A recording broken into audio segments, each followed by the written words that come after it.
The Heat return back to the Kaseya Center for the first time since Super Bowl Sunday and win a wild one. 126-120, a high-scoring affair capped off by a Jimmy Butler masterclass as the Heat get back to above 500 by 8 games and get back into the 6th spot in the Eastern Conference standings, at least as of now. Welcome to the Heat Report by Chat Sports. I am Nic Rohloff, and we are just seeing Jim VP on a full display right now, folks. He was absolutely phenomenal today. Hard to describe how good Jimmy actually was. 37 points, 7 assists, 3 rebounds, but check out the efficiency from number 22.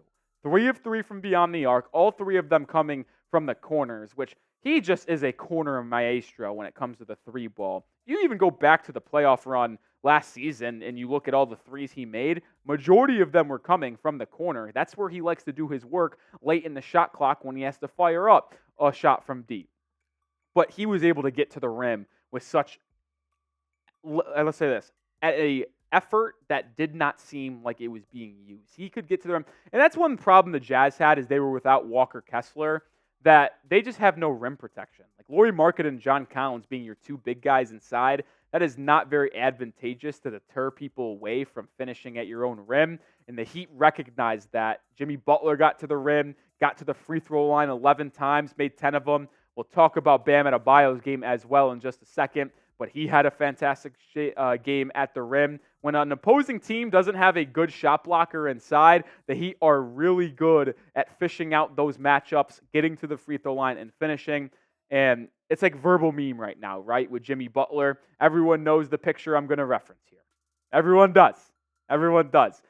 The first 6 months of the year, or the 3 months of the season, does this man even care about basketball? Then it's Jim VP, and then it's Michael Jordan 2.0, and we are certainly in Jim VP era right now. He has been flat out sensational since the All-Star break. Show Jimmy Butler some love. Spam those 22 downs below, because, man, when he's right and he's as engaged as he is right now for this Heat team, the Heat are one of the best teams in the NBA, and they prove that every single year in the postseason when they're competing for an NBA championship.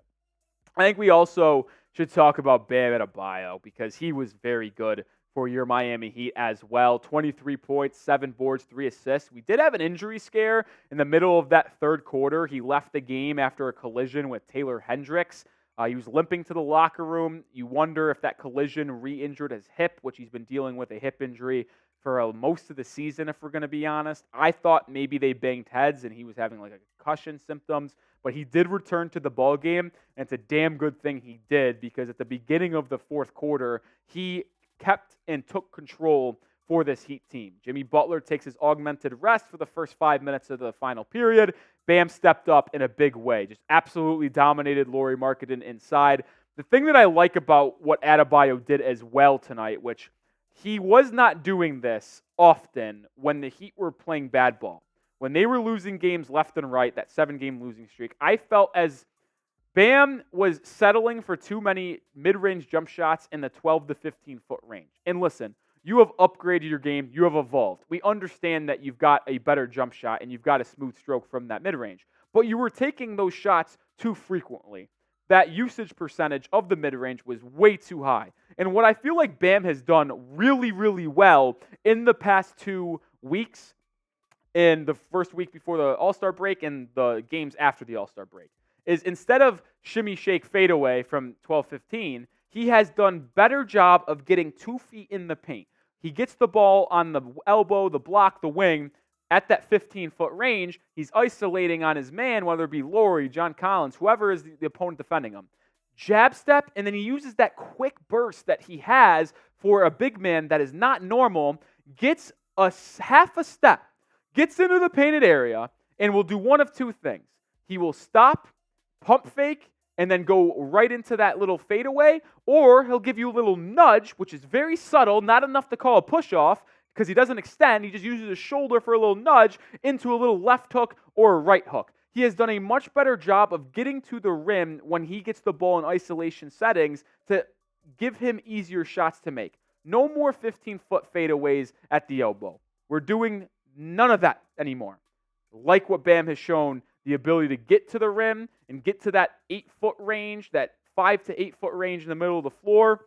And he's shown the improvement and the ability to knock down that little hook shot as well that has been so very good. And then also in the pick and roll with Bam, he is really, I just noticed it a lot today and in Thursday's game against Denver. He has done a lot of one-handed push shots from like 10 feet, like just inside the free throw line off the pick and roll, little push shot with one hand. He's been pretty automatic with those as well. More to break down from today's game, but first, shout out to Factor Meals because you can get 50% off Factor Meals when you go to factormeals.com/HeatChat50 and use code HeatChat50. What is Factor? Well, let me tell you. It's the #1 ready-to-eat meal delivery service in North America, and you can get that 50% off right now. Link is in the chat and description of today's video. 2-minute meals delivered right to your door. They're chef-crafted, dietitian approved, and you can just eat well by having good food delivered right to your door.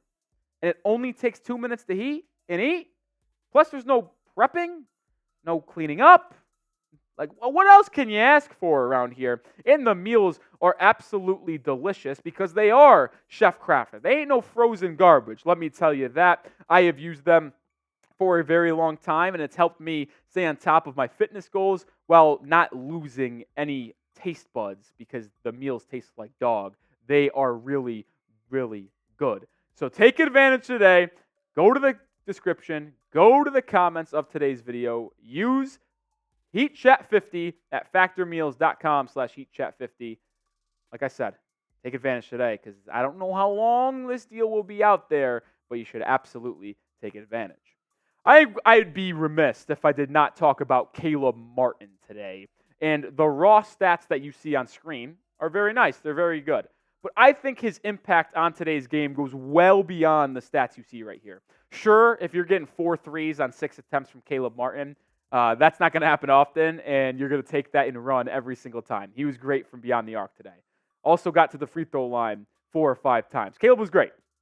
But the reason why his impact was so big today, in my opinion, was his defense. He had 3 blocks for Miami. All 3 of them coming in the trail position. He blocked Keontae George on a corner 3 where George didn't even see him, and he just caught it on the side. He blocked John Collins in trail position in a fast break where he caught the ball, thought he was going up for a layup, and then Caleb came out of nowhere and swatted it. And then late in that fourth quarter, Heat were up, I believe, 4 points at the time, if my memory serves me correctly. Colin Sexton got a step, but Caleb Martin recovered, pinned it off the glass, and then the next possession, Miami gets a bucket to extend their lead. He was everywhere defensively. And him and Haywood Highsmith, and I kind of was not in on Haywood's game today because, listen, he missed a lot of threes, and he just doesn't help Miami. It feels like they're playing 4-on-5 on offense sometimes with him on the court, but that's here nor there. End of third, early fourth quarter, that same time frame where Bam dominated on offense, Caleb Martin and Haywood Highsmith changed the game on the defensive end. No, it's hard to say that when you still give up 120 points, but they turned the Jazz over a lot in the beginning of the fourth quarter, which allowed Miami, which the game was tied at 90, to take that lead. And specifically in the third quarter as well, when Caleb checked in middle to late, the Heat were down 11 at one point in the third frame. They came all the way back and took a lead and were tied heading into the fourth quarter because of Caleb Martin's defense. He was phenomenal on that end. I also want to show some love to Terry Rozier because Rozier got a lot of slack after Thursday's game against Denver, and rightfully so. Whether you want to say it's because of tired legs and he's not fully there yet and he doesn't have his lift, as they say, I thought he was fantastic today. I mean, 14 points, 5 of 9 from the field, so he was efficient. 8 assists, though, was where the difference was made. And he got off to another rough start today. He did. First half was a little sketchy for Terry Rozier. Pair of turnovers, only had 4 points.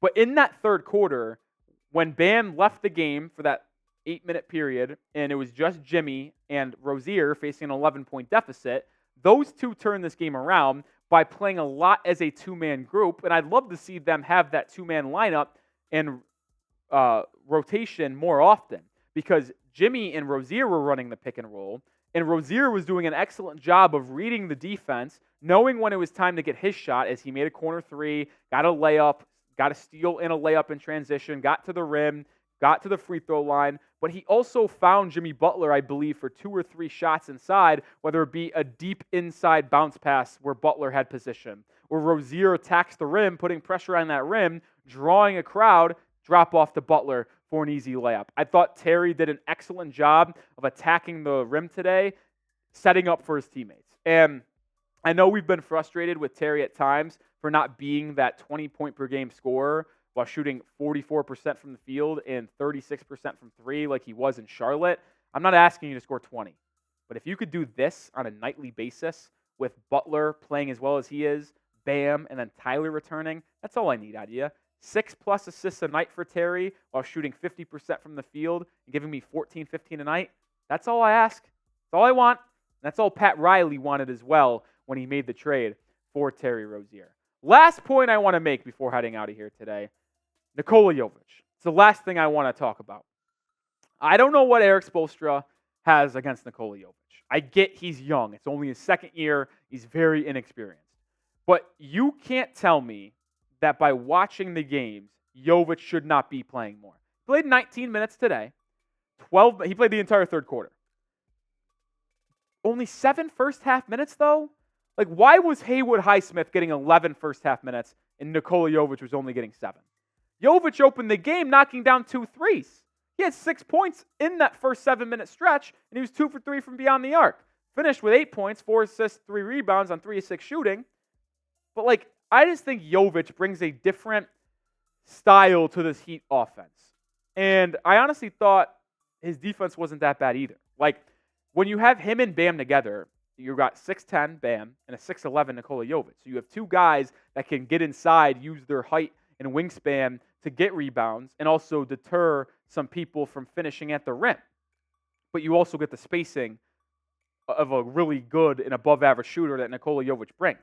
I get Haywood's a better on-ball defender, but I would say Jovic is a miles and miles better shooter off the catch, and he's also more of an influence on the glass. I just think Nikola Jovic should get more minutes, and the thing that I always harp on, and you guys know this if you've been watching the channel for a while, if not, welcome to the channel and the Nikola Jovic Hive, but I've always talked about how when he gets a board on the defensive side, he has that ability to just go out and run and just push and then collapse the defense, and he's so good with the ball in his hands where he knows where to go, whether it be a drop-off to a trailer or kick it out for a corner 3. Play Nikola Jovic. It will only pay you more dividends later on in this season and then next season as well, because I feel like if Jovic is still on the roster for Miami next year, year 3 Jovic, it's going to be a dangerous sight for the NBA. That'll do it for today's video. I'm Nic Rohloff. Make sure you are subscribed to the channel. I'll have you covered on everything surrounding the Miami Heat. We're on the road to 9K subscribers, just over 500 away. Let's get there sooner rather than later. Join the channel. We'll be live again for a watch party on Tuesday against the Detroit Pistons.